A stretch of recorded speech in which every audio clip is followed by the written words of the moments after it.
YouTube channel. तो आज मैं आ गई हूँ फिर से एक नए केक के डिज़ाइन के साथ। और आज वाला जो केक डिज़ाइन है, स्पेशली मुझे मेरे क्लाइंट ने कहा है कि हमें बहुत ज़्यादा सिंपल सोबर केक चाहिए और पूरा केक सिंपल चाहिए हमें बर्थडे के लिए। लेकिन जो केक है उसके ऊपर 2 फ्लावर्स चाहिए हमें रोजेस के साथ, और कुछ भी डेकोरेशन नहीं चाहिए। तो जैसे उन्होंने मुझे कहा है मुझे वैसा ही कस्टमाइज़ करना है।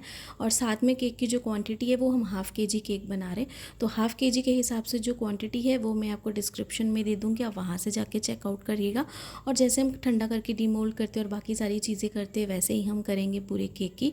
बाकी डेकोरेशन बहुत ज़्यादा अच्छी बनने वाली है आज, क्योंकि सिंपल केक है लेकिन लुक बहुत ज़्यादा अच्छी आएगी। क्योंकि हम केक को कितना भी सिंपल बनाएं, लेकिन केक की डेकोरेशन हमें किस तरीके से करनी है ना, उसका हमें पूरा ध्यान रखना पड़ता है। और उसके लिए हमें ये चीज़ करनी पड़ती है कि केक को जब भी हम डेकोरेट करें किस तरीके से करना है, कहाँ पे क्या चीज़ को हम लगाएंगे, तो वो ज़्यादा अच्छा लगेगा। तो आगे जो मैं आपको वीडियो में दिखाऊंगी, तो सारी स्लाइसेस को कट करेंगे। और सबसे पहले आज जो भी आप सबके कमेंट्स में डाउट रहते हैं वो सारी चीज़ें मैं क्लियर करूँगी। सबसे बड़ी बात, जो गुडरीच का प्रीमिक्स है बहुत लोगों को पसंद आया है, बहुत लोगों को नहीं आया है, बट मुझे पर्सनली अच्छा लगा है। और बाकी जो है गुडरीच की क्रीम मैं फिर से एक बार ट्राई करूँगी आपके बोलने पे, शायद में भी हो सकता है। लेकिन क्रीम जो है बहुत ही ज़्यादा मुझे उसका ख़राब रिज़ल्ट मिला, बट कोई बात नहीं, मैं फिर से 1 KG का पैकेट एक बार बाई करूँगी और उसे फिर से एक बार जब फ्री टाइम में, ऐसे जिस दिन फ्री रहूँगी, मैं उसे यूज़ करके देखूँगी एक बार कि मुझे क्या रिज़ल्ट मिलता है। और बाकी दूसरी चीज़ ये है कि जो मैंने स्विस रोल बनाया है उसकी सोकिंग आपको नहीं करनी है। लेकिन अगर आपको करनी है तो फिर भी आप बहुत थोड़ी सी करो, लेकिन अगर नहीं करोगे तो ज़्यादा बेटर रहेगा, क्योंकि फोल्डिंग में प्रॉब्लम होती है।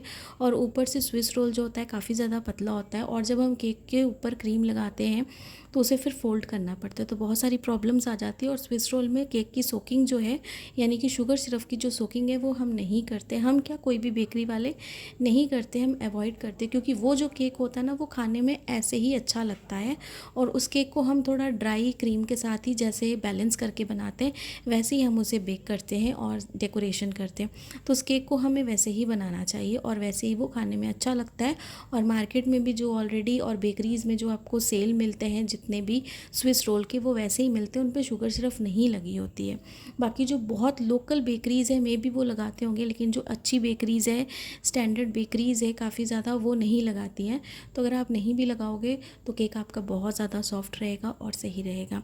कोशिश करूँगी कि जितने डाउट्स और भी अगर आपके हैं वो मैं क्लियर करूँ। और कुछ कुछ डाउट्स ऐसे होते हैं जिनका मैं रिप्लाई आपको कमेंट्स में भी दे देती हूँ, और कुछ डाउट्स ऐसे होते हैं जो वीडियो के थ्रू ही आपको एक्सप्लेन करूँगी तो आपको अच्छे से समझ में आएंगे।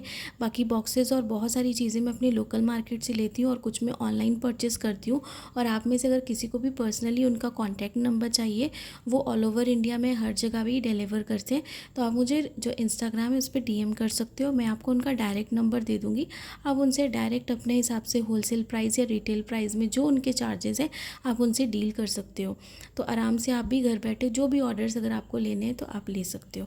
बाकी यहाँ पे ब्लूबेरी कवर करने वाले हैं आज का फ्लेवर हम, तो ब्लूबेरी क्रश हमने यहाँ पे लगाया माला कंपनी का। 1 बाय 1 जैसे हम लेयरिंग करते हैं वैसे ही लेयरिंग करेंगे। लेयरिंग करने के बाद जैसे हम फ्लेवर यूज़ करते हैं वैसे ही करेंगे। और इस केक को बना के हमें आराम से फ्रिज में भी रख सकते हो, कोई दिक्कत नहीं है। आप आराम से 8 9 10 घंटे भी फ्रिज में रखोगे, कोई दिक्कत नहीं है। केक बस आपका अच्छे से चिल्ड भी होना चाहिए, और क्रीम जो एकदम आपकी अच्छे से विप्ड होनी चाहिए। ओवर विप्ड क्रीम करोगे तो क्रीम आपकी ड्राई हो जाएगी, और बहुत ज़्यादा देर तक फ्रिज में रखने से क्या होता है, उसमें क्रैक्स आ जाते हैं, क्योंकि क्रीम का मॉइस्चर जो है वो चला जाता है। तो हमेशा हमें क्रीम को उतना ही विप्ड करना है जितनी हमें ज़रूरत है। परफेक्ट टाइमिंग और परफेक्ट क्या कंसिस्टेंसी होनी चाहिए ना, मेरी ऑलरेडी चैनल पे 3 वीडियोज़ अपलोड है, आप प्लीज़ वहाँ से जाके चेकआउट कीजिएगा। और जो जिनका भी मिक्सर ग्राइंडर जो भी ख़राब हुआ है, जो भी उन्होंने अभी परचेज़ किया था, प्लीज़ एक बार दिखाइए। अगर वारंटी कार्ड है अगर आपके पास, तो आप जो है उसे रिटर्न करके फिर से, या फिर जो भी टेक्निकल इशू ही है आप उसे दिखा सकते हो, अगर ज़्यादा टाइम नहीं हुआ है आपको परचेज़ किए हुए। तो अच्छे से जो है हमने कर ली थी पूरी केक की लेयरिंग, और यहाँ पे आउटर सरफेस की हम अच्छे से करेंगे आइसिंग केक की। तो वाइट क्रीम के साथ ही हमें यहाँ पे करना है। केक बहुत जल्दी बनने वाला, और ऐसे केक अगर आपको अर्जेंट ऑर्डर भी आते हैं तो आप एक्सेप्ट कर सकते हो, लेकिन आपके पास फ्लावर्स जो है वो अवेलेबल होने चाहिए। अगर उन्हें क्लाइंट को ओरिजिनल फ्लावर्स चाहिए, और अगर दूसरे आर्टिफिशियल फ्लावर्स चाहिए तो अगर आपके पास अवेलेबल है तो आप ऑर्डर ले सकते हो, और अगर अवेलेबल नहीं है तो आप उसकी जगह में कुछ और सजेशंस भी दे सकते हो। लेकिन ऐसे सिंपल केक जो है आप अर्जेंट ऑर्डर पे ले सकते हो। लेकिन हमेशा अर्जेंट ऑर्डर लेने से पहले एक चीज़ आपको हमेशा ध्यान पे रखनी है कि जो बेकिंग टाइम है, और बेकिंग टाइम के बाद जब केक बेक हो जाता है तो उसको रेस्ट होने के लिए जो टाइम है ना, उसे हमेशा आप अपने दिमाग में रखिएगा। उसके बाद ही केक का ऑर्डर जो है अर्जेंट में लीजिएगा, क्योंकि केक जब तक अच्छे से ठंडा नहीं होगा आपकी केक की आइसिंग बिल्कुल भी अच्छी नहीं होगी। जब भी आप क्रीम लगाओगे ना तो क्रीम बिल्कुल मेल्ट हो जाएगी। और ये मेरा पर्सनल भी एक्सपीरियंस है, क्योंकि मैंने जब स्टार्टिंग में भी अपनी बेकिंग की थी और स्टार्टिंग के बाद भी 2-3 साल बाद भी जैसे मुझे कभी अर्जेंट ऑर्डर आ जाता तो मैं बहुत एक्साइटेड होती थी कि ऑर्डर क्यों मतलब रिजेक्ट करना, मैं ऑर्डर एक्सेप्ट कर लेती हूँ। तो अगर केक थोड़ा सा भी हल्का सा भी गर्म रहता था ना, गर्म इन अ सेंस अगर हल्का सा भी गुनगुना टाइप का भी रहता था ना, तो क्रीम लगाने से क्या हो जाता था ना, वो पूरी क्रीम फट जाती थी और पूरी स्लिप होने लग जाती थी। उसका केक की जो भी डेकोरेशन है ना वो सही नहीं होती थी और क्रीम लगती ही नहीं थी। तो इसलिए केक को एकदम आपको अच्छे से ठंडा करना है, उसके बाद ही जो है आपको पूरी आइसिंग करनी है। तो उतना टाइम आप हाथ में लेके हमेशा रखिएगा। बड़ा केक अगर आप अर्जेंट ऑर्डर में लेते हो तो उसका टाइमिंग अलग है, और अगर छोटा लेते हो तो उसका टाइमिंग अलग है, क्योंकि दोनों केक की आइसिंग और ठंडे होने में टाइम का ड्यूरेशन जो भी है वो डिफरेंस होता है। तो यहाँ पे केक की एकदम हमने कर ली अच्छे से आइसिंग, स्विल स्टोल के डिज़ाइन भी हमने बना लिए पूरे केक पे। केक जो है उसे हमने फ्रिज में रख दिया था थोड़ी देर के लिए, आधे घंटे के लिए ठंडा होने के लिए, और यहाँ पे केक जो है हमने निकाल लिया फ्रिज से।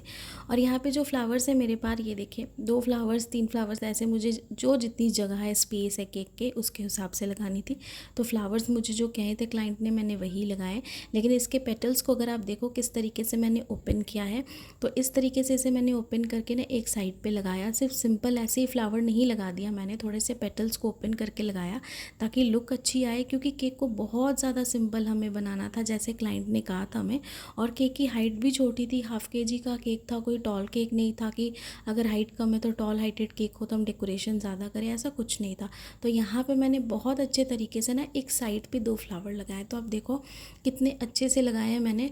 और यही चीज़ होती है कि आप केक कितना भी सिंपल बनाओ, लेकिन आपको डेकोरेशन ना बहुत अच्छे से करनी पड़ेगी, कि कहीं पर भी जो भी हम स्टिकर्स लगा रहे हैं या फ्लावर डेकोरेशंस करें हम इस तरीके से अरेंज करें कि केक कितना भी सिंपल हो ना, बट वो बहुत ज़्यादा प्रेजेंटेशन में ना ब्यूटीफुल लगना चाहिए।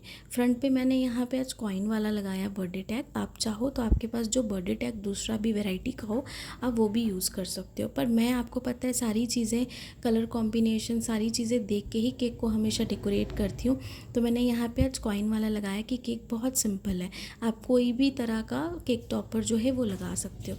साथ में मैंने यहाँ पे ये गोल्डन वाले जो एडिबल फॉयल है यही यूज़ किए हैं। सिल्वर भी आप कर सकते हो, बट जो गोल्डन कलर होता है ना ये एक बहुत ही रॉयल लुक देता है केक को, तो इसलिए मोस्टली जो है ना हम ये गोल्डन वाले ही यूज़ करते हैं। तो ज़्यादा नहीं, बहुत कम क्वांटिटी में यूज़ कर रही हूँ। अगर आप देख रहे हो, आप चाहो तो ब्रश के साथ भी लगा सकते हो, टूथपिक के साथ भी लगा सकते हो, जिसके साथ कंफर्टेबल हो। मैंने हाथ के साथ ही यहाँ पे थोड़े थोड़े से इस तरीके से इसे लगाया है। पूरे तरफ से हम अच्छे से इसे कवर करेंगे केक को, एकदम सिंपल सी हमें लुक देनी है, ज़्यादा इसे और बिल्कुल भी डेकोरेट नहीं करना है। साथ में ये जो केक था हमारा ये सेल्फ पिकअप केक था, इसकी कोई भी होम डिलीवरी नहीं थी, तो होम डिलीवरी चार्जेस हम इसमें ऐड नहीं करेंगे। साथ में कैंडल नाइफ जो चीज़ें होती हैं वो हमने दी थी केक के साथ। तो सारी चीज़ों को लेके जो भी ओवरऑल प्राइस था वो मैं आपको जब क्लोज़अप लुक दिखाऊंगी तो मैं आपको उसमें बता दूंगी कि कितना लिया है मैंने। तो एकदम अच्छे से आराम से पूरा हम यहाँ पे जो फॉयल है हमारे पास गोल्डन वाला वो लगाएंगे और कंप्लीट कर देंगे। तो यहाँ पे केक हमारा बिल्कुल कंप्लीट है। ये हमारे केक की ओवरऑल लुक है। जैसे कि मैंने कहा केक हमें एकदम सिंपल सोबर चाहिए था, तो वैसे ही हमने यहाँ पे बनाया है। और ये जो केक है इसका पूरा का पूरा प्राइस जो था वो मैंने 400 लिया है। हाफ़ केजी का केक था सिंपल। बाकी आप अपनी जगह के हिसाब से ज़्यादा कम जैसा है आप चार्ज कर सकते हो। आई होप कि आज वाली केक वीडियो आप सबको पसंद आई होगी। पसंद आई होगी तो लाइक सब्सक्राइब शेयर ज़रूर कीजिएगा। और आगे और भी बहुत सारी वीडियोज़ अभी आने वाली है, बड़े केक छोटे केक, जो बहुत ज़्यादा इंटरेस्टिंग होने वाले हैं और आप सबको बहुत ज़्यादा पसंद आएंगे। तो बस इस तरीके से ही सपोर्ट, ढेर सारा प्यार भी कीजिए। और जो कमेंट्स आपके जो डाउट होते हैं कमेंट्स में भी ज़रूर पूछिएगा। Thanks for watching.